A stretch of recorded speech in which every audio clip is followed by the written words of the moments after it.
Hello, my friends. Big Mark here. I just want to give a brief little video for you guys. I'm not in the club today. We're putting up soundboards, also to get out the echoing, but also for the taping for the show that I'm producing. So they're being hung up the next 2 days. So yesterday I shot a video.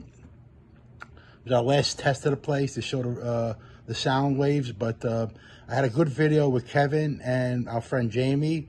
I want you to listen to. It's a great story, true stories about a different subject within that street life.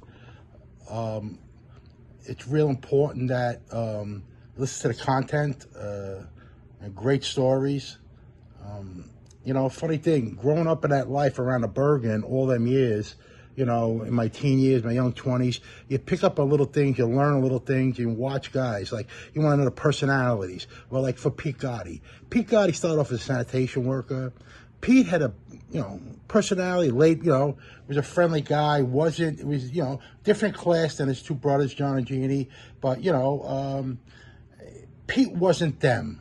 But Pete was also a good guy, loyalist and fierce brother.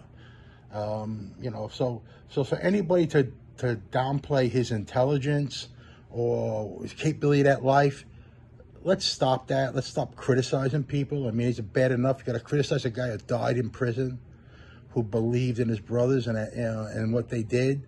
So, stop criticizing. But Pete was a funny guy. We go eat Chinese food. We go order pizza, hang out, play cards. Pete liked to play pinochle a lot. Pete ran the club for John. I remember Pete had a red Oldsmobile 98 with the velvet. They had the velvet seats and everything with them. It was a two-door. That was one car I remember a lot, you know what I mean? Because it was burgundy. It wasn't red, but it stood out. He was at the club every day,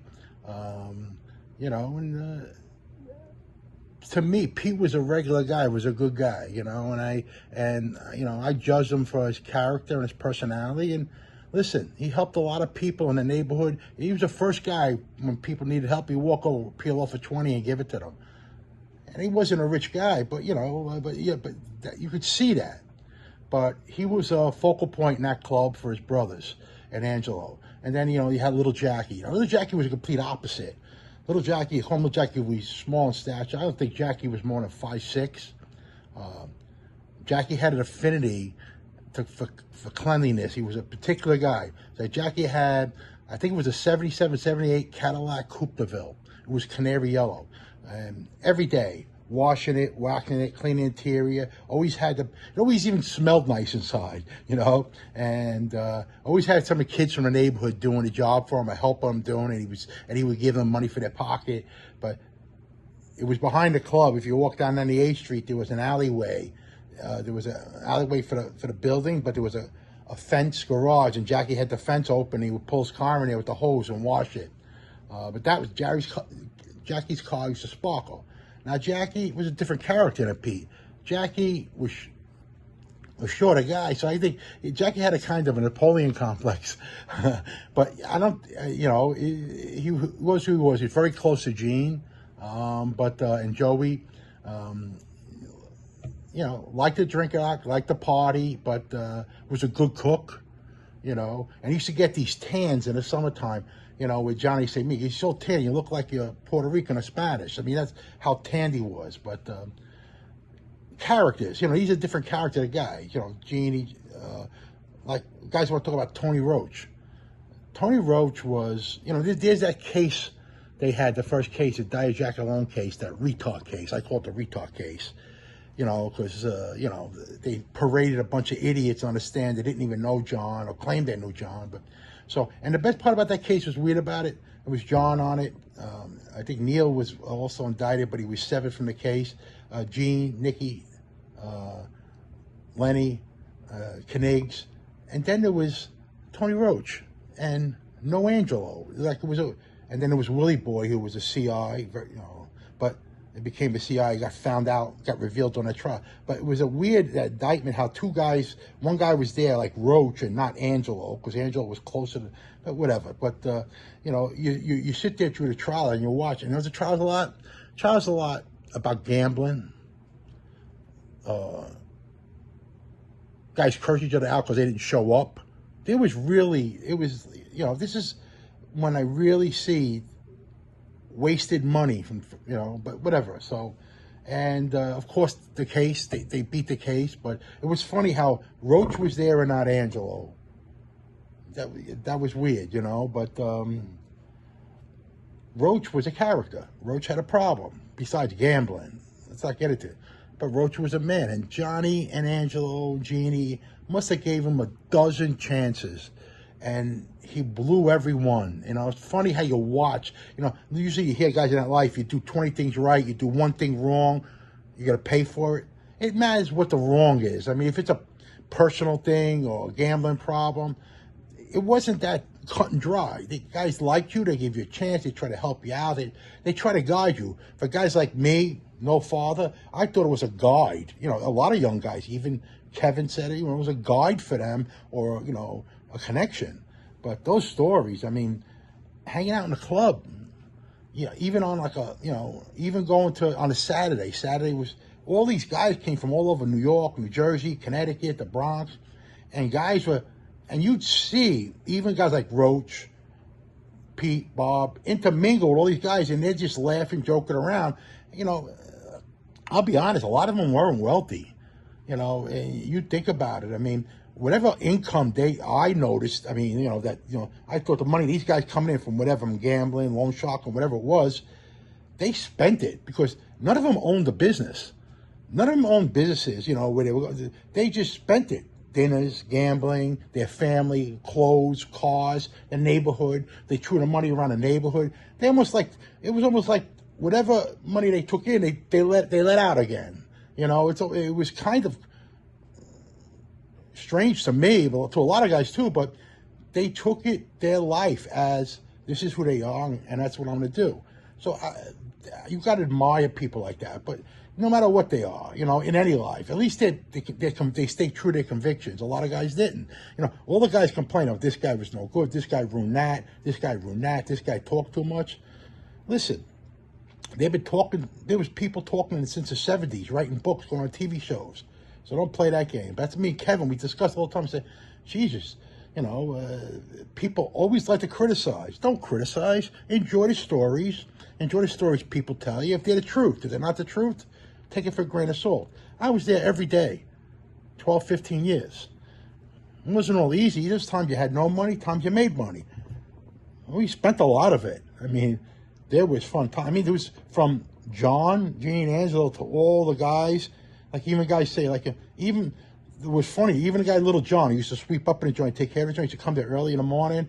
He had his cap on, and you just see there, and it was always story, talk to you, you know, telling you he loved to bet horses. You didn't know that, and he lived in apartment buildings towards Liberty Avenue.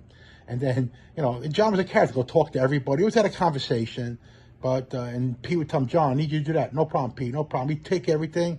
I don't know what they paid him. None of my business. But at night, you see him dressed up with his jacket, tie, driving his, a car, a classic Buick, I think. I don't know what it was in impeccable shape, or Chevy. And he'd go about town. And you know, I know that he played that part. I'm from the club. I'm friends with John and Jeannie. So he got a little respect too, even though he was only the maintenance guy. But that gave him a sense of, you know, a sense of innate respect. And that's what it's about, you know. So when we talk in this video coming about us, me, Kevin, Jamie, taking regular jobs later in life, and they lasted a year because you got these people who are younger than you who have some sense of authority, but they don't know how to express authority. They get aggressive, nasty, they look down on you. So guys like me and Kevin, we don't take that shit. We get right in their face, you know, we leave the job, they fire us, you know. It was really interesting to watch how being raised about guys with real power, like, you know, the guys in the street, who didn't treat you like a piece of crap. I'm telling you, John, Angelo, Jeannie, if you were smart, didn't make mistakes, you know, didn't get in stupid trouble, They treat you, hey, how you doing? Talk to you, come here, about horses. It was a mutual respect. It wasn't like, well, I'm powerful, you're not, so I'm going to take advantage of you. But in the workplace, for us guys, for me, Kevin, even the kid Jamie, the next video, it was weird. These guys, all of a sudden, because they had a little poverty, want to treat you like a piece of crap. I know you guys experienced through your life.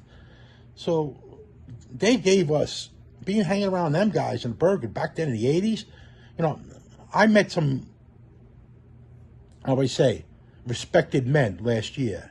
I was up for the holidays. It doesn't matter who they are. Just having coffee, running into them. And every one of them said, you'll never see the 80s again. I don't care how many times you try. The 80s, and the 80s into early 90s were the best. That time was epic. And listen, going to restaurants, they treat you respect, but you had to show respect. You know what I mean? Not be nasty to the waiters. Be respectful, don't cause a scene, tip well, and that was the whole mechanism that John, but a lot of other guys, a lot of neighborhoods is the same thing. I know that, but so intertwine that into the work world, it's hard to adapt for guys like me working here. The job's lasted a year and a half because you get a nasty guy. So hanging out there was more intense, but also more, life affirming. You see both aspects of the life now. Now I'm seeing the street life and understanding why they chose the street life because of their upbringings. But I want to tell you the stories. I mean, listen, there's in a racetrack, these guys, they follow you around. I remember, I don't know which scene it was. They said they wanted to bar John at a racetrack, or they want to bar Gene or something. They want to kick him out of the racetrack. For what? They go in there losing their money. They're respectful. They're quiet. They don't talk to nobody. And you got these bums smoking weed, getting high, drinking too much beer, getting drunk. That's okay. So, it's kind of a double-edged sword. Why? It's like they bought guys out of casinos or they tossed them out of. The guy says, I just lost $10,000 and they want to throw me out. All right, I'll save money. It was kind of hilarious, but it's that life back then. Now I don't even want to go there, but so watch this video. It's a great bunch of stories that I talk about to Kevin and let them tell their backgrounds. And we'll talk soon. And when the club's up, we're gonna have a nice have some guests that are from New York, some street guys.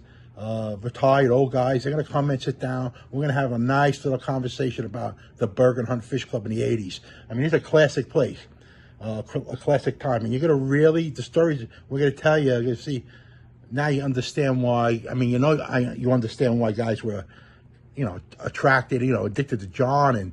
But, it's also the guys around them, too. I mean, I watched how, a true leader has people follow him, but a true leader also makes smaller leaders, and they followed his doctrine. If it was his doctrine or even Gene's, but whatever. But how to treat people, how to talk to people, what to do, don't screw up. You're gonna see more of that. But thank you guys. Hit the like button, please. Tell your friends, subscribe. I have my links up there, whatever you want to do. But we'll talk soon. So I'm going to post this video, and then I'm going to post the video we shot yesterday with Kevin and Jamie, some interesting stories. Try to look past the echoing. We were testing the sound because they were hanging the boards this morning. So I'll be back in there in 2 days to see the difference, and it should be fine. But thank you for your patience, and look forward to the show. I'm getting in place. I got a sizzle coming out on the show. You're going to love it. So let's talk soon, my friends, and God bless, and enjoy your weekend. Stay close to your families. Take care. Bye-bye.